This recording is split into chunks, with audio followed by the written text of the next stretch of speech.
La fabrique de l'émotion dans les journaux télévisés.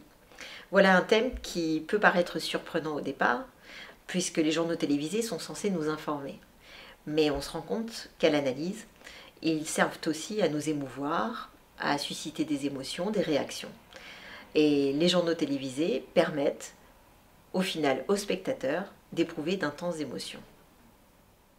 Concernant les journaux télévisés, on se rend compte qu'ils sont construits différemment le midi et le soir. En réalité, on peut en être étonné puisque finalement les informations souvent sont sues dès le matin, à moins d'une info qui vient de tomber et qui bouleverserait l'ordre du journal télévisé tellement elle est importante. La plupart du temps, donc, c'est déjà bouclé. Et pourtant, ce qu'on observe, c'est qu'il y a une montée de l'émotion tout à fait différente le midi et le soir. La raison principale qu'on pourrait immédiatement citer, c'est que le soir, nous sommes à notre pic d'adrénaline et nous sommes finalement prêts à beaucoup plus nous insurger, à nous révolter, à avoir des émotions fortes que le midi. Et on peut remarquer finalement que la ligne éditoriale du midi privilégie des informations qui suscitent moins de réactions violentes de notre part que le soir. Pour quelle raison? C'est parce que nous sommes plus naturellement prêts à développer d'intenses réactions le soir que le midi. Et ça explique d'ailleurs peut-être parfois pourquoi les automobilistes s'énervent plus le soir que le matin. Mais toujours est-il que déjà en préalable, on peut dire que la façon dont on monte les informations le midi est différente de celle du soir.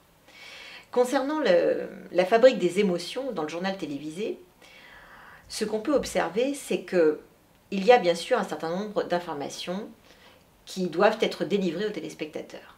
Mais la manière dont on les lui délivre dépend finalement à la fois de la ligne éditoriale du journal, de l'horaire à laquelle passe ce dit journal, et du type de réaction qu'on veut susciter chez le téléspectateur. Le présentateur sert de médiateur entre l'information et le téléspectateur et lui donne finalement le code de conduite préalable qui va permettre de guider le téléspectateur vers les émotions qu'il doit ressentir. Le jeu de regard, de posture du journaliste permet de savoir avant même que le reportage commence si c'est un sujet grave, si c'est un sujet plus léger, si il y a une certaine part d'indignation que le téléspectateur peut et même doit ressentir, et ce qui fait que l'émotion est déjà guidée par le journaliste. Mais il n'y a pas que cela. Ce dont on se rend compte, c'est que peu à peu, l'information s'incarne. Elle doit absolument être incarnée par des témoins, par des spectateurs de la scène. Et en réalité, dans les journaux télévisés, il y a peu de bonnes informations s'il n'y a pas d'image. Donc, pourquoi finalement les informations de fond sur le plan économique ou même politique ont du mal à passer dans les journaux télévisés? C'est parce qu'ils ne s'incarnent pas par quelqu'un. Il faut plus d'abstraction, plus de discours, et les sujets sont très courts à la télévision, en moyenne autour de 30 secondes. Ils se succèdent. Dans un journal télévisé classique du soir, on a à peu près une quarantaine de sujets qui sont traités. Donc ça va très vite pour un journal qui dure à peine une demi-heure. Il y a aussi des introductions des journalistes, donc vous voyez que les reportages sont très courts. Ce qui fait que on ne va pas au fond des choses et on doit tout de suite à la fois délivrer une information que peut retenir le téléspectateur et des émotions qui peuvent le laisser accrocher au journal télévisé. Donc, on va avoir un certain nombre de reportages qui vont privilégier les témoignages. Pourquoi est-ce si important les témoignages? C'est parce qu'immédiatement l'information s'incarne, on peut s'identifier ou éprouver de la compassion, de l'empathie ou même de la colère vis-à-vis de celui qui s'exprime, et ça accroche évidemment davantage le téléspectateur. Si on voit une mère en larmes qui exprime son désarroi face à un accident dans une colonie de vacances ou un accident domestique, on est immédiatement en empathie avec ses sentiments et sa douleur. Et ce qui fait qu'évidemment, immédiatement, l'information s'incarne et se concrétise pour le téléspectateur beaucoup plus facilement.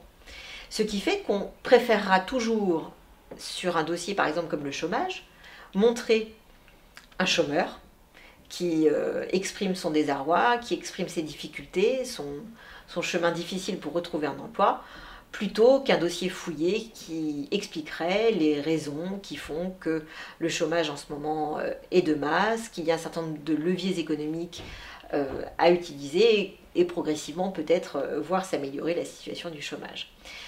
Donc ce qui fait que, étant donné que les humains sont des êtres profondément sociaux et ressentent des sentiments vis-à-vis des autres, sont capables d'empathie, mais aussi de colère ou de révolte, eh bien les journaux télévisés vont évidemment utiliser cette façon d'être que nous avons tous pour incarner l'information. Ce qui explique aussi, bien sûr, qu'on peut avoir l'impression parfois que les journaux télévisés préfèrent l'anecdotique, mais aussi parce qu'ils savent qu'ils accrocheront mieux les téléspectateurs. D'autre part, on observe aussi une concurrence très forte entre les journaux télévisés, entre les chaînes, à l'heure du prime time, c'est-à-dire à l'heure où on a nos grands journaux télévisés.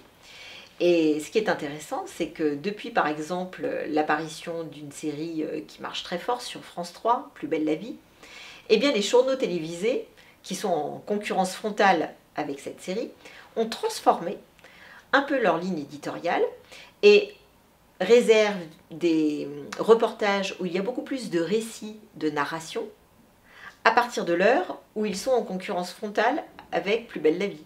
C'est-à-dire qu'ils intègrent l'idée que le téléspectateur peut être tenté de zapper et vont proposer des reportages un peu plus longs, avec plus de sentiments, où on va s'attacher à des personnes et proposer ainsi des mini-narrations qui vont accrocher le téléspectateur.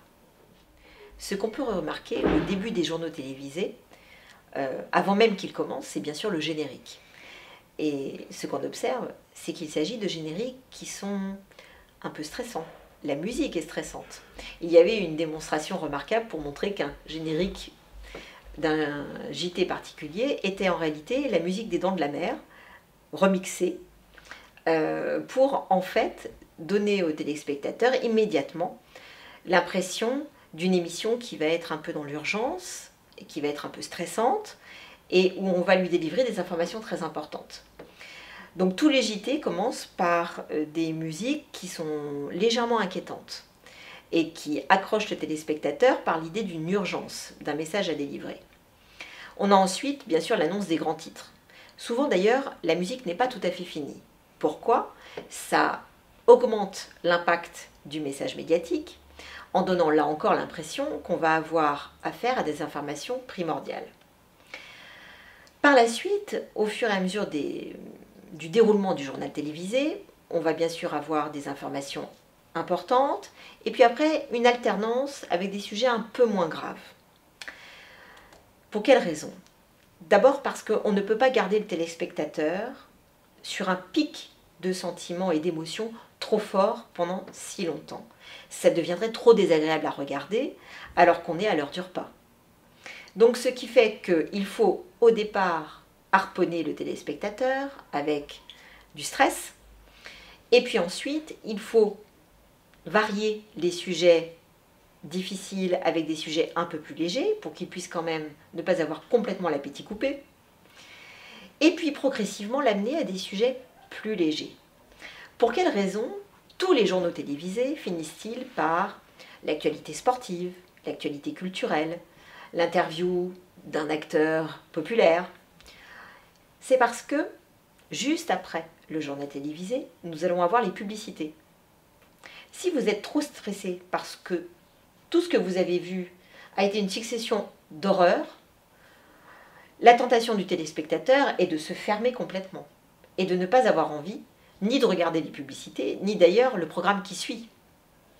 Or, l'objectif de toutes les grandes chaînes de télévision, c'est à la fois permettre au spectateur de regarder la pub qui va suivre, mais aussi de regarder, sans zapper, la suite de la soirée. Donc, il faut finir systématiquement les journaux télévisés par des sujets légers qui vont finalement détendre le téléspectateur et lui donner envie de rester sur la chaîne. Le but de tous les grands journaux télévisés, est à la fois de délivrer des informations, mais aussi de susciter des émotions. Si le téléspectateur ressent des émotions fortes en regardant son journal, il va être tenté de continuer à regarder. Néanmoins, pour le préparer le soir à la suite, il faut toujours finir le journal télévisé par des informations plus légères afin de continuer à garder captif le téléspectateur et lui donner envie de continuer sur la chaîne qu'il avait choisie pour regarder le journal télévisé.